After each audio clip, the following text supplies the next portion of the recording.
This is the same as the dissidents made inside of Venom if it was just a snake and it was small but stretched over a longer period of time. The effects are still there, but the gradients of the delusion and turmoil is varied. This could be the same said for any type of diet, but diets aren't the things that make you delusional versus a snake bite, which is designed to shut down the nervous system. So it's completely different. In lensing, you can have different shades on top of each other.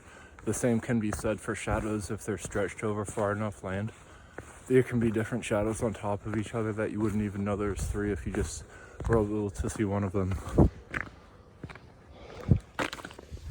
And so if the whole world was poisoned by turmoil, it would be something in accounts of winding it up over time so that a short amount of time is taken in the turmoil.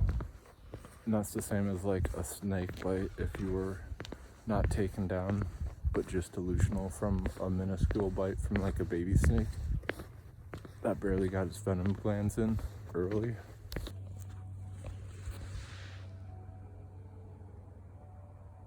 That was another blue yeti. What if there was a gnome? You know, the pagans and hippie stuff, there's like gnomes and they've got beards, and there's this green man. It's a pagan hippie thing, and he looks the same as if there were the yetis that there's one documented that I just took, and then there's like 3 other that are all from the Christmas show with the blue skinned inside the white fur. And so that's just a different type of a gnome. It's like a smurf that grew out its hair, and a smurf is like a gnome, but this yeti has hair all over it like it was a polar bear except for its face. Like a baboon's nose is hair all over except its nose, and its nose is red. Or a hybrid of that is like Goldar, this blue baboon, but he's got a humanoid body, and instead of white hair, it's gold armor. So when it's colder, aerosols don't scatter about more. So when it's hotter, they scatter about more. This is simple conduction of what a pendulum could do if it's big enough and swinging. About it would be manipulated in that very fashion. Where understand the underlying factor of what harmonics is, how much science you can obtain in it without anyone knowing.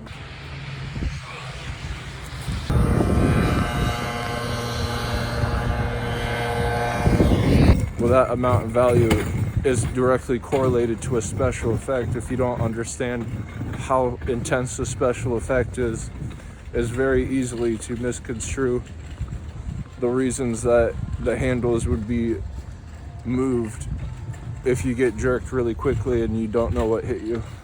So you can pretend this is real. The more spectacular you can make the nodes look like they're more significant if you can make the bridges look more realistic. In cybernetics, it's fundamental to know that it fires off of airs. We're in a dual air. So the higher stakes, the more you can gamble with it, and you're the only one who can reboot it with the skeleton key.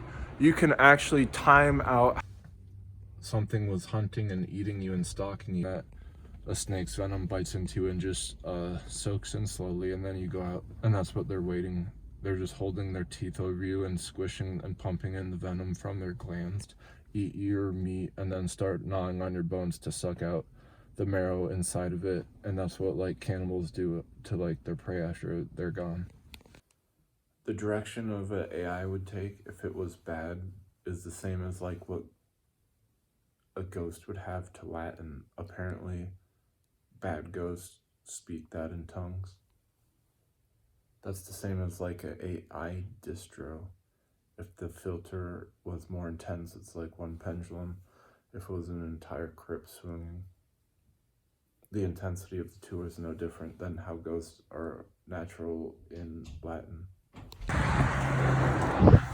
The difference in alignment when it's a diagonal meeting another with these 3 objects in the middle, it could account for a culmination of different gears. There's 3 gears that can go together to make one half of a part for 2 holes, and a capacitance plate could be either of the halves. One way to find a difference is through decoherence, and if you separate things well, that's what an egg would do if it's in its opposite form, which means into a batter.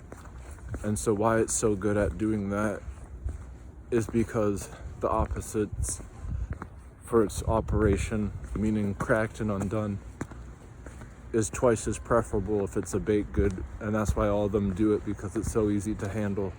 Just like a concrete, if you know how to make it harden, it's not really hard to keep making a hardened concrete. Something that is caught if you think a loop and it's just repetitive because it's a constant, it can mean the difference between life and death. Are operations incomplete if they're decohering and repeating? Those 2 are illuminations. Like if they had more condension, they would be equal to a small organism like sea monkeys. And sea monkeys are equivalent to having a giant pool full of like 30 goldfish if you combine the goldfish and compare the 2 bit by bit.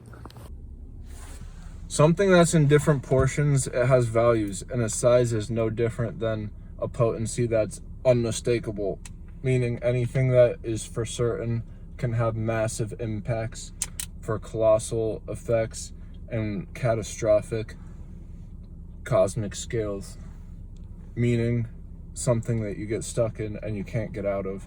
The following are 2 examples of what an encryption would be if you could articulate the hardest obstacle with you not being able to get out.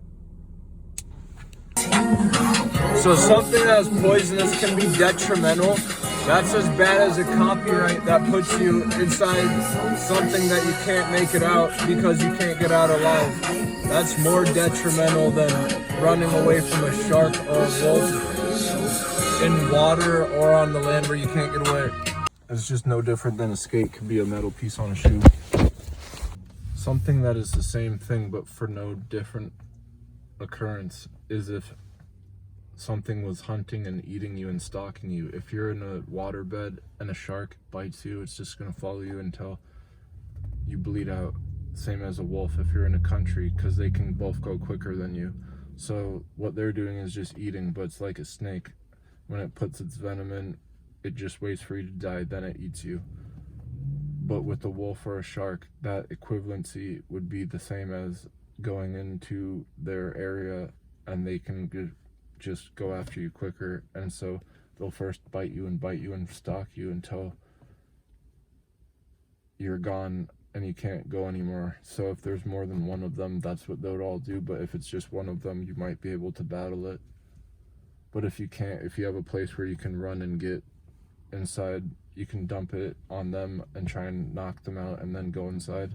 If you have a key, like a skeleton key to a person not knowing what you're doing for the same thing, and that's an obstacle that they didn't know was going to affect them, and it can decohere if it's something good, like returning a bad object. But if you're returning a bad object for a thing you don't know what about, it could be like a sting where the other person gets set up and they don't know why. That's what the movie Saw was. But if it's something like not knowing that soil has some components in it that another thing can survive in it for years and years without touching, it would be a poison.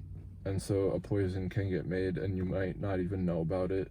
It can affect different, like a snake's venom versus the bites of a tiger shark or a white wolf or the great gray wolf.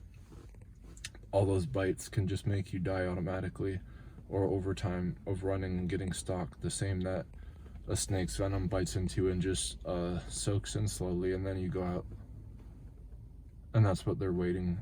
They're just holding their teeth over you and squishing and pumping in the venom from their glands, the same way that someone can suck bone marrow out of you. Like the wolves would probably just eat your meat and then start gnawing on your bones to suck out the marrow inside of it, and that's what like cannibals do to like their prey after they're gone.